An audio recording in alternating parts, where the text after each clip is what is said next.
오늘 함께 보실 말씀은 사도행전 2장 1절에서 13절 말씀입니다. 사도행전 2장 1절에서 13절 함께 교독하시겠습니다. 오순절 날이 이미 이름에 그들이 다 같이 한 곳에 모였더니 호련히 하늘로부터 급하고 강한 바람 같은 소리가 있어 그들이 앉은 온 집에 가득하며 마치 불의 혀처럼 갈라지는 것들이 그들에게 보여 각 사람 위에 하나씩 임하여 있더니 그들이 다 성령의 충만함을 받고 성령이 말하게 하심을 따라 다른 언어들로 말하기를 시작하니라. 그때 경건한 유대인들이 천하 각국으로부터 와서 예루살렘에 머물러 있더니 이 소리가 남에 큰 무리가 모여 각각 자기의 방언으로 제자들이 말하는 것을 듣고 소동하여 다 놀라 신기하게 여겨 이르되 보라 이 말하는 사람들이 다 갈릴리 사람이 아니냐. 우리가 사람이 난 곳 방언으로 듣게 되는 것이 어찌 되겠냐.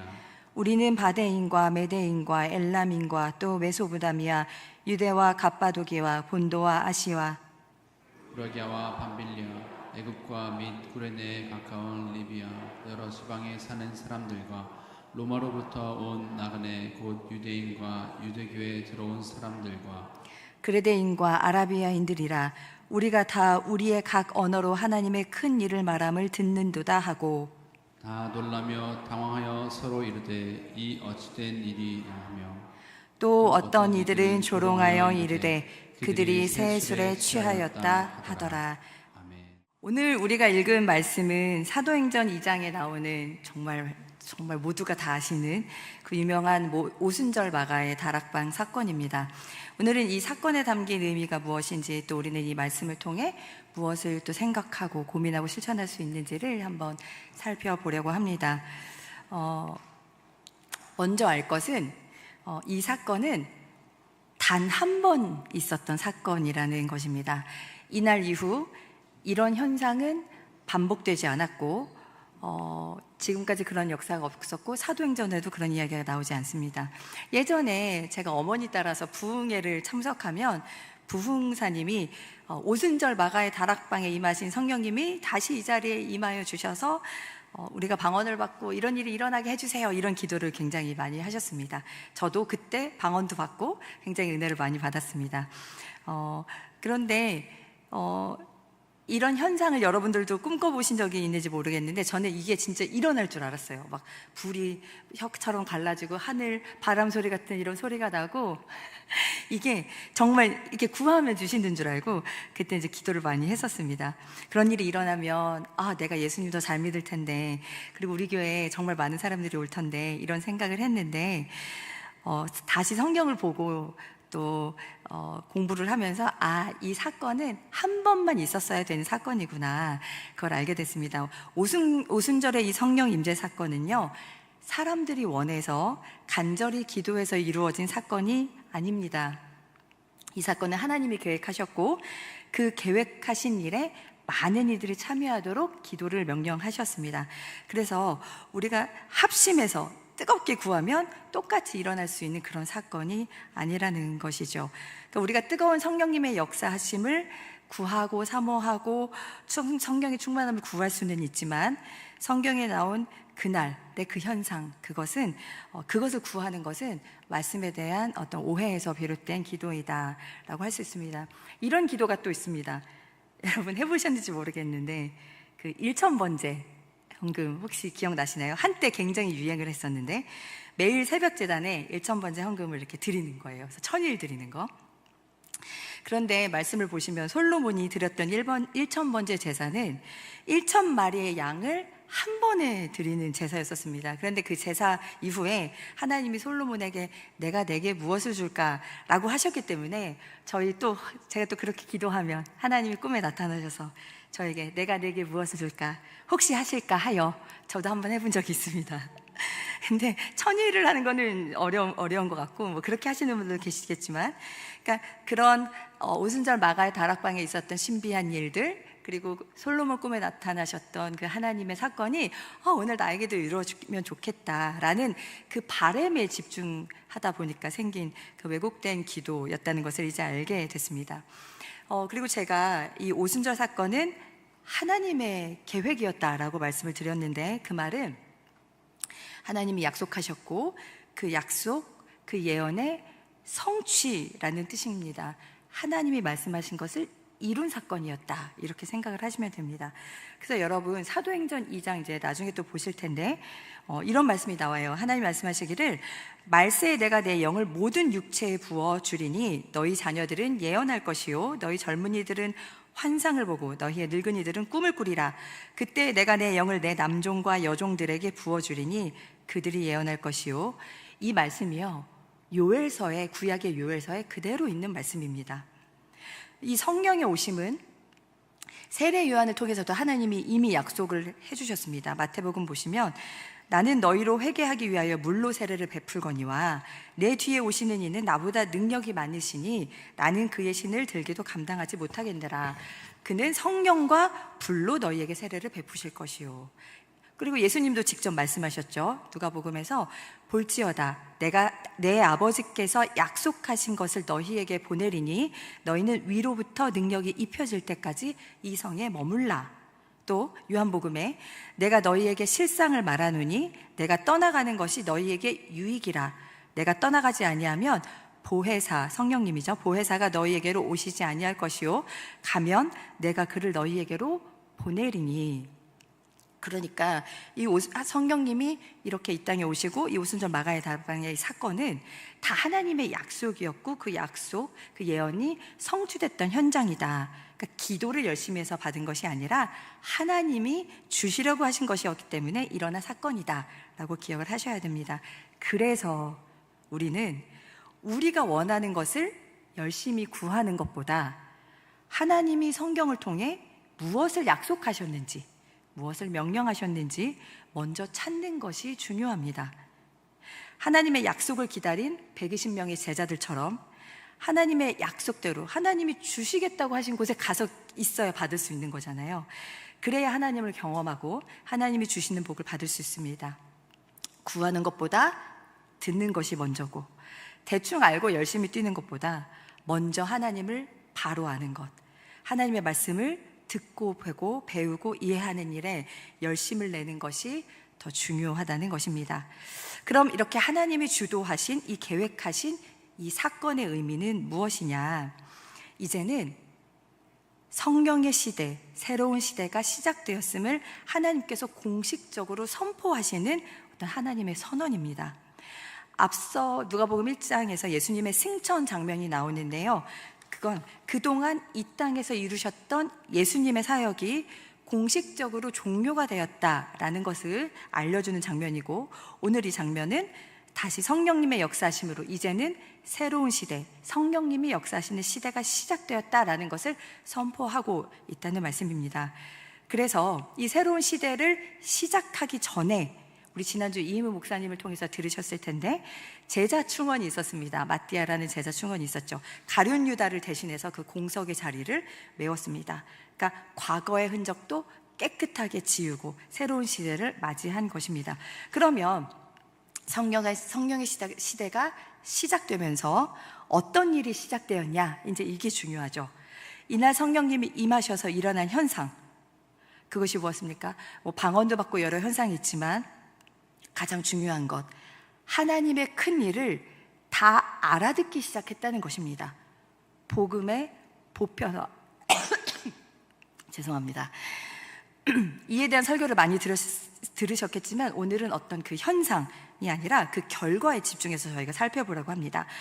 거기에 있던 모든 사람들이 하나님의 일을 다 알아듣고 이해하기 시작했다.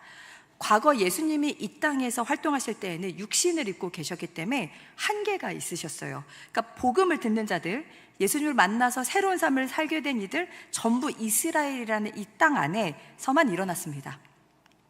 그렇게 유대인들에게만 선포되었던 하나님의 말씀이 이제 성령의 시대가 되면서 성령님의 역사하심으로 말미암아 유대와 사마리아와 땅을 넘어 모든 나라에 선포될 것이다, 들려질 것이다 라는 그 하나님의 선언, 복음의 보편화, 성령의 시대, 새로운 시대를 알리는 사건이 바로 이 오순절 성령 임재 사건이라는 것입니다.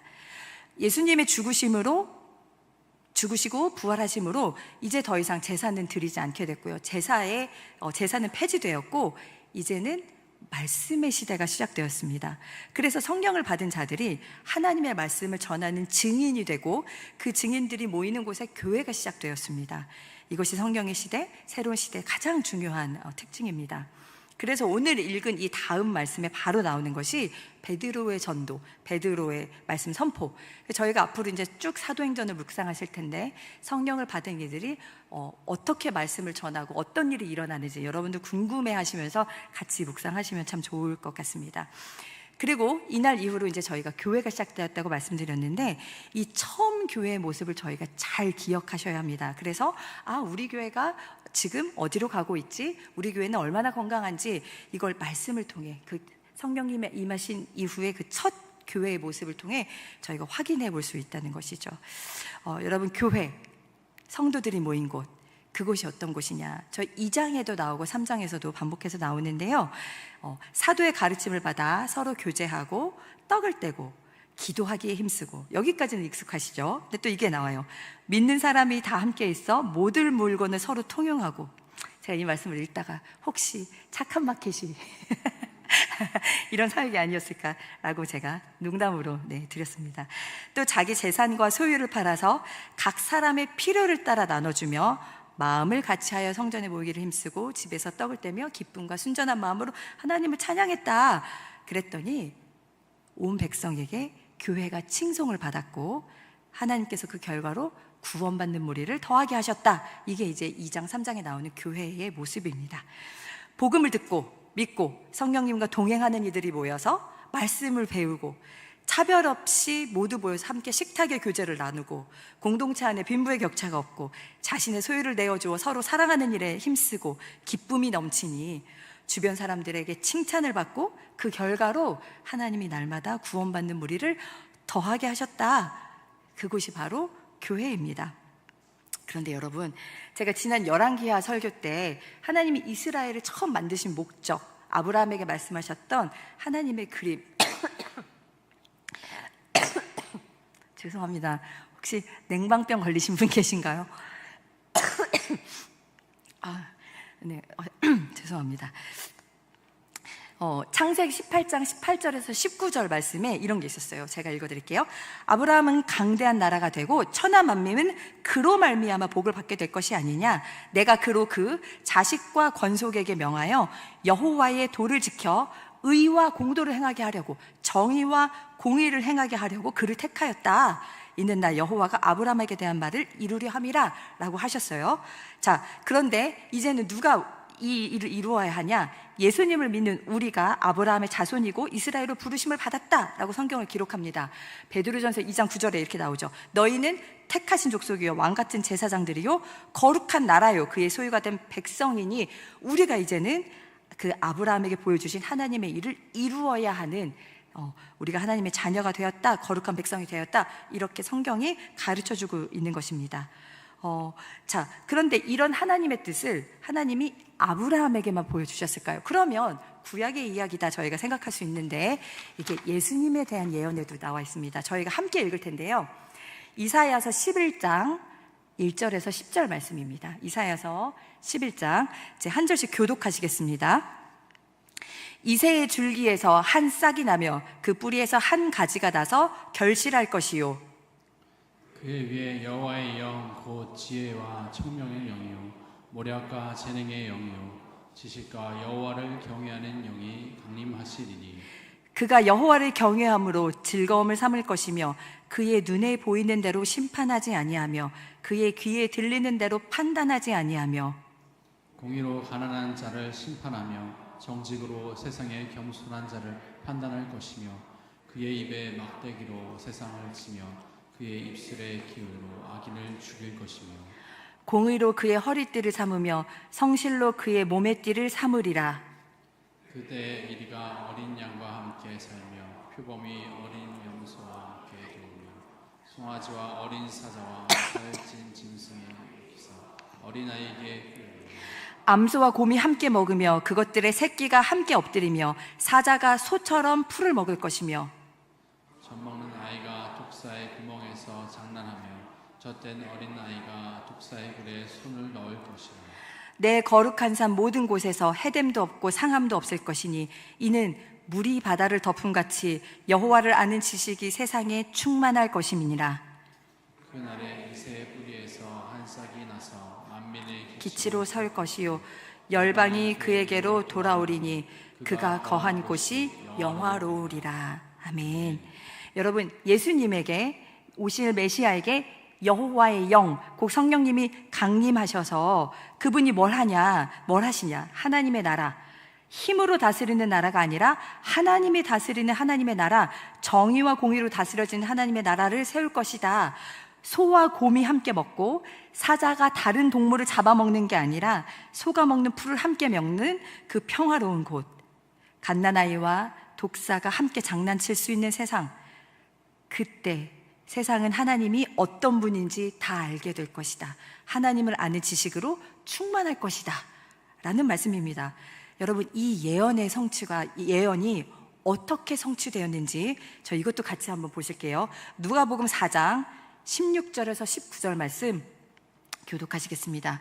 예수께서 그 자라나신 곳 나사렛에 이르사 안식일에 늘 하시던 대로 회당에 들어가사 성경을 읽으시려고 서심해 선지자 이사의 글을 들으니 책을 펴서 이렇게 기록된 데를 찾으시니 곧 주의 성령이 내게 임하셨으니 이는 가난한 자에게 복음을 전하게 하시려고 내게 기름을 부으시고 나를 보내사 포로된 자에게 자유를, 눈먼 자에게 다시 보게 함을 전파하며 눌린 자를 자유롭게 하고 주의 은혜의 해를 전파하게 하려 하심이라 하였더라. 아멘. 먼저 성령을 받으신 예수님은 만나는 모든 이들에게, 예수님을 믿고 따르는 모두에게 직분과 어떤 사회적 지위에 상관없이요, 차별 없이 모두에게 새로운 삶을 주셨습니다. 질병, 상처, 죄, 욕망의 노예로부터 억눌려 살던 이들이 이제 자유인이 되었습니다. 자유인으로 하나님께서 풀어주시고 하나님 나라를 지금 여기에서부터 누리며 그 은혜와 기쁨, 그 힘 안에서 살게 해주셨다. 이것이 복음입니다. 여러분, 이게 아주 중요한 말씀인데, 세상의 정의는요, 부의 재분배를 집중해서 말을 합니다. 그런데 하나님의 정의와 공의는 거기에 머무르지 않고 그것을 뛰어넘습니다. 모든 이들에게 차별 없이 전해지는 복음, 복음의 능력, 모든 이들에게 부어지는 성령의 능력. 하나님이 우리와 함께 계시면, 내가 하나님을 주님으로 모시고 그분과 진짜 함께 살기 시작하면 누구든지 어떤 삶을 그동안 살아왔든지 상관없이 당장 지금부터 새로운 희망, 새로운 삶을 시작할 수 있다라는 그 기쁜 소식, 복음.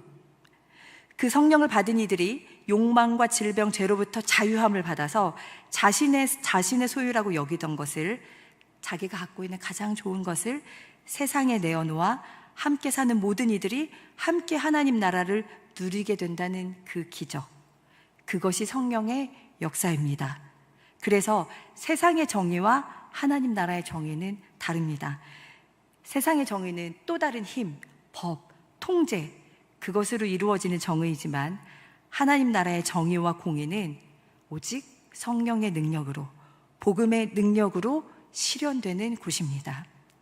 이 하나님 나라가 실현되는 곳, 하나님 나라가 구체적으로 드러났던 곳, 날마다 모이기에 힘쓰고 사도의 가르침을 받아 교제하고 기도에 힘쓰고 함께 먹고 기쁨과 찬양과 감사를 나누고 자신의 소유로 가난한 이들에게 나누어 주며 하나님이 주신 것을 하나님 나라를 위해 내놓았던 곳, 그 결과로 교회는 빛이 되어서 사람들에게 칭송을 받고 부러움의 대상이 되고 동경의 대상이 되고, 그랬더니 하나님이 날마다 구원받는 사람을 더하게 하시는 그 모임, 그곳이 교회이고 성도의 모임이며 오순절 성령을 받은 이들로부터 시작된 모임입니다.